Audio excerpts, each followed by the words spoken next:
Hello, my name is Dastan. I'm 22 years old, currently a student of SDU University.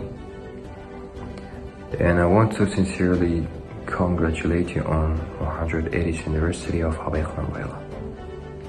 Abai, the great poet, wise thinker, and spiritual guide of our nation, left behind a priceless legacy.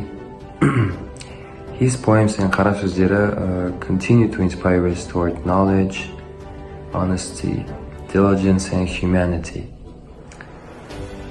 Abay once said, "There is nothing closer to a human than another human being.